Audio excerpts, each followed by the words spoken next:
Last night, an elderly, confused man went missing in New York. Luckily, a band of self-satisfied elitists found him babbling on the street, threw some pants on him, gave him a stage. Oh, my God. I'm going to say one thing. Trump.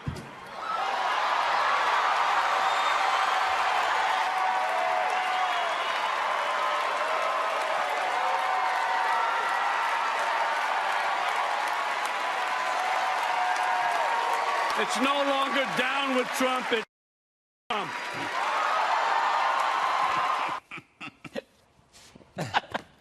It kills me. Talk about persuasive. Really, I was on the fence about Trump, but then I decided to really listen to one of the great generational leaders of American pop culture. And the clenched fists at the end, that really drove it home.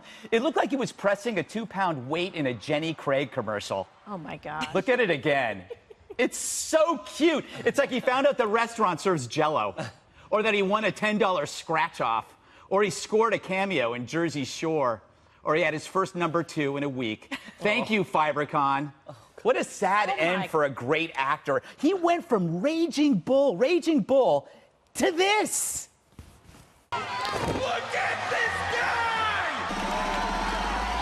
Am I on drugs? Of course I am. Yeah. Off history is being made. What's up now, bro? Yeah, what's up now, bro? Oh, yeah. Poor Bob. You know, he's like a star whose girlfriend dumps him for a bigger star who's in the White House while you're in Dirty Grandpa. Oh, man. So now the resistance is reduced to applauding tantrums. Who knew De Niro's lasting role would be irrelevant gas bag pleasing irrelevant peers? And he's doing this as Trump organizes a summit. Not a war, a summit. And you got to wonder, if it were President Hillary, Bob's choice, would you actually have a summit or would you have a war? But forget deeds. What matters is adulation received from an emotional display before a packed sea of millionaire lemmings. So who cares that Trump meets with North Korea? It's no meet the parents. Right, Travis? You talking to me? You talking to me? Talking to me? Sit down. Nobody's talking to you anymore. Pathetic old man. All right. He was in before I get to you, let's go to, I think he was in Canada, Toronto, opening a restaurant or doing something. And this is what he had to say. And I just want to make a note of apology for the idiotic behavior of my president. It's a disgrace. And I apologize to Justin Trudeau, and the other people at the G7. It's disgusting.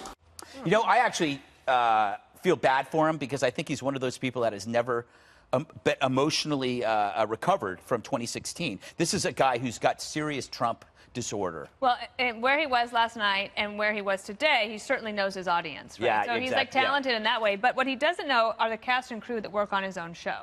So he was actually there as part of the musical that he co-directed is The Bronx Tale. Right. His name is on the marquee. He gets paid from it. They played the music leading up to it. He never mentions the show. And this is a show, like, in the times that there's so much competition, and the cast and crew of A Bronx Tale really deserved a lot better. I think this was extremely selfish because he didn't, you need publicity. Right. And this was their shot to be able to get a chance to talk about that show, which I've seen and I loved it. And I think it was extremely selfish that he forego the opportunity. Forwent the opportunity?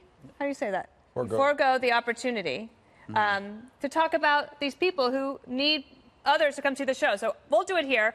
Go see A Bronx Tale, even if Robert De Niro doesn't care. Yeah.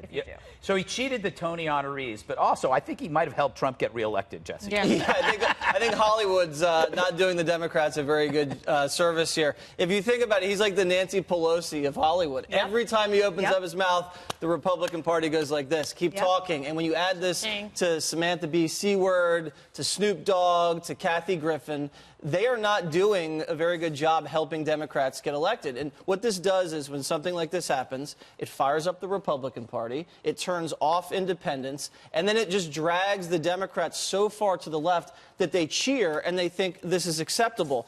I would say, though, you have a choice. If you're a lefty person in this country and a celebrity, you're either going to resist Trump like this guy, or you're going to work with Trump. And we've seen celebrities work with Trump recently and get things done. I don't see why these people don't just show up at the Oval Office. Trump will bring them in. They'll get things done, and everybody will say it's a win-win. I mean, that's the easiest thing to do with this president. They're just not taking that avenue. You know what it is? The metaphor is he can't get. It's like when you're in a relationship in which you're dumped. They're still dumped. They haven't moved on. In order to do what you're talking about, you've got to move on. And there are a lot of people in Hollywood who have moved on. He hasn't moved on. Kimberly, I also have a theory that De Niro and Trump are the same age.